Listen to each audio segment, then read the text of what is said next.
A friend's secret. I still remember the first time I met Lena. She had a warm smile and soft brown eyes that seemed to understand everything without words. We were both young, full of dreams, and curious about life.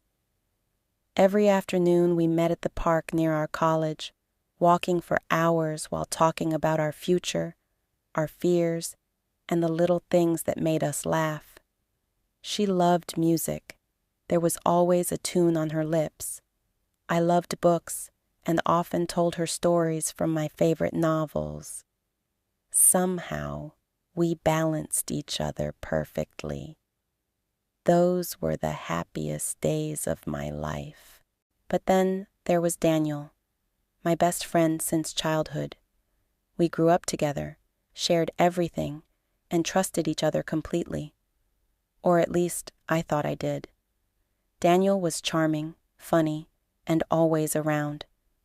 At first, it felt good to have him and Lena get along.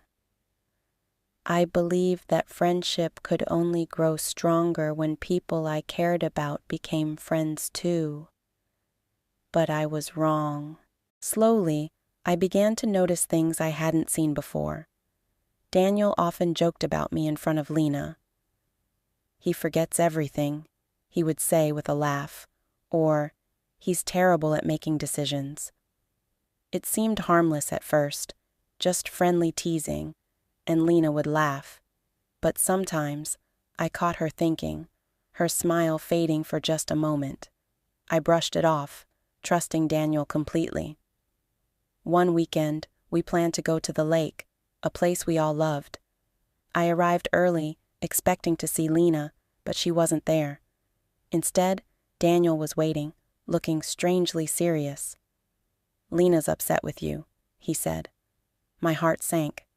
"Why?" I asked. He shrugged casually. "She feels like you don't really listen to her." I was confused. I always listened. We talked every day. But something about the way he said it made me doubt myself. When I finally met Lena the next day, she was distant. She didn't smile the way she used to. Her voice was quiet, and she looked at her phone more than at me. Every time I tried to ask what was wrong, she just said, "Nothing." But I could feel something slipping away, even if I didn't understand why. Days passed, the laughter between us faded, her replies became shorter, colder. Meanwhile, Daniel was always there, talking to her, comforting her, telling me to give her space. "She just needs time," he said, his voice calm and kind. I wanted to believe him, but deep down, something didn't feel right. Then one evening, Lena sent me a message that shattered my heart. "I think we should take a break," she wrote. I stared at the screen, reading the words over and over, hoping I had misunderstood. But the truth was clear. I wanted to ask why, to tell her that I cared, that I would fix whatever went wrong. But I couldn't find the words. The next day, I met Daniel. He looked at me with a sad expression. "I'm sorry, man," he said softly. "Maybe Lena just needs something different." His words cut through me like glass. I wanted to believe him, but a quiet voice inside me whispered that he knew more than he was saying. I tried to move on, but the pain stayed. Every place reminded me of her. The park, the songs she hummed, the bench where we once sat together. One afternoon, I saw them, Daniel and Lena, sitting close on that same bench, speaking in low voices. She looked sad. He looked serious. For a moment, I wanted to go to them, to ask what was happening. But I stopped myself. I told myself that Daniel was just being a good friend. I wish I hadn't. That night, I couldn't sleep. Memories played in my mind like broken film. Every word, every smile, every laugh now felt different. Slowly, painfully, the truth began to form. Daniel hadn't been helping me. He had been helping himself. He had been turning Lena against me, one small joke, one small doubt at a time, until she believed that I was the problem. I wanted proof, something to show her, but I had none. All I had were words, and I knew she wouldn't believe them anymore. So, I waited. I watched. I started to see the pattern. Every time she looked sad, Daniel was the first to comfort her. Every time I tried to reach out, he told me to give her space. He had built a wall between us, and I had helped him build it without even knowing. One afternoon, I walked into the cafe where we all used to hang out. They were there again, sitting together. I sat nearby, pretending not to notice. Daniel's voice was low, but I heard enough. "He never really understood you," he said softly. "You deserve someone who listens, who really cares." My hands trembled with anger.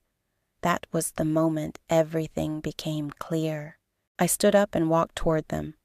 Lena looked startled. Daniel's smile disappeared for a second. "Lena," I said, "can I ask you something?"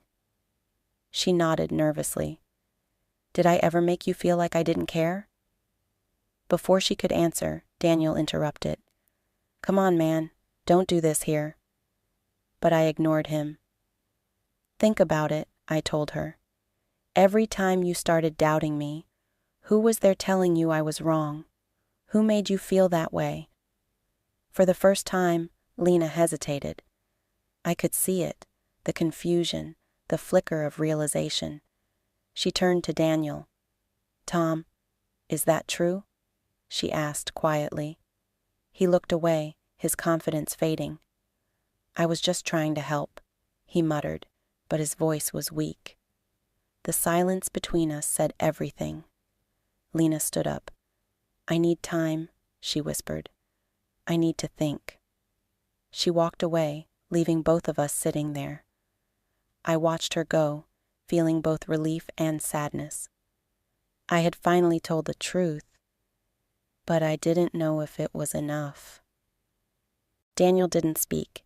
He just sat there, staring at the floor, his face pale. For the first time, I saw guilt in his eyes. Maybe he realized what he had done. Maybe not. But I knew one thing. I was done letting others control my story. Days passed, and Lena didn't call. Maybe she needed time to see the truth, or maybe she was gone forever. But I wasn't angry anymore. I had lost her, but I had found something more important. The truth about friendship and trust. Some people wear the mask of a friend, but behind that mask, envy grows quietly. And sometimes, it's not strangers who hurt you the most. It's the ones you believed would never do it.